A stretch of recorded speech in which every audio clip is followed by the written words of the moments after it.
So the headline today is that Mueller has made two big conclusions out of his report. Number one is that he did not establish that there was a criminal conspiracy between the Russian government and the Trump campaign to interfere in the 2016 election.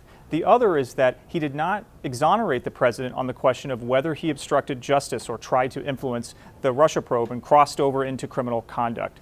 Now, it's a 448-page report, and portions of it are redacted. We're still kind of gathering the information right now to determine how much has been withheld. We know that the Attorney General said that he withheld ongoing information about ongoing investigations, grand jury material, information that could be derogatory about uncharged people, and other information that he saw fit to withhold.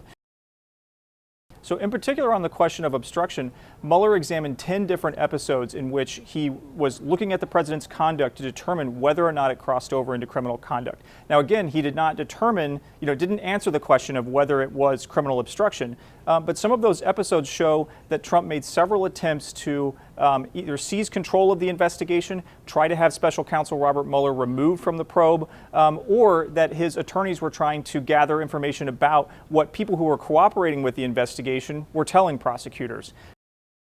In particular, there's one episode that's related involving a personal attorney of his who is trying to gather information from former National Security Advisor Michael Flynn.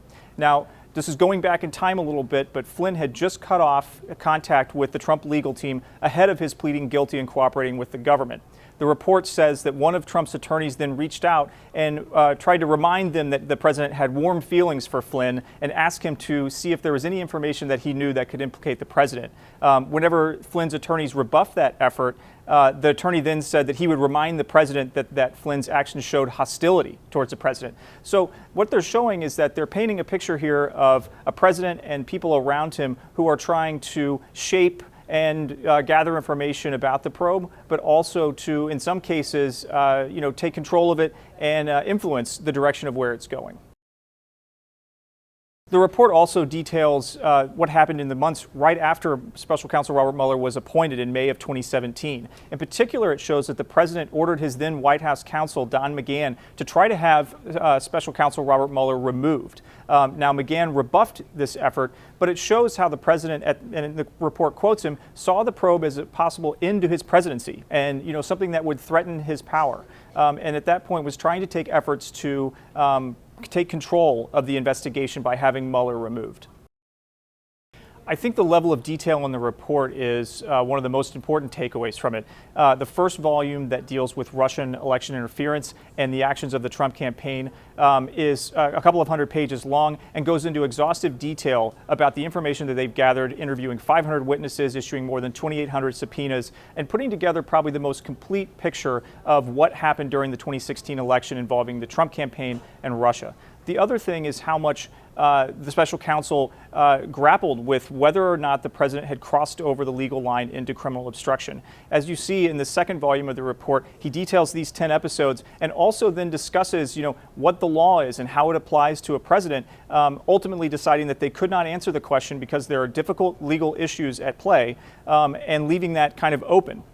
As we know, after the report was turned in weeks ago, the Attorney General then stepped in and decided that the president had not obstructed justice. And today you saw him reflect that in his press conference announcing the report. Immediately after the report was announced by the Attorney General this morning, Trump and his legal team claimed victory, with Trump kind of touting his usual refrain of no collusion, that there was no obstruction, and saying it was a total exoneration. Now, as we know, the report did not exonerate him on the question of obstruction of justice, but his legal team did issue a statement saying that they see this as a victory, and that what it appears is now going to be the president's strategy is to go and try to turn the tables and attack the investigators who carried out the Russia investigation. Also, what we will have after this report drops is that Barr will go to the Hill to testify. Democrats are also calling for him to release the full report and say that they may go to court for that. Barr is scheduled to testify in early May. We also have seen Democrats say that they want to hear from Special Counsel Robert Mueller himself, and Barr said that he wouldn't object to that during his press conference.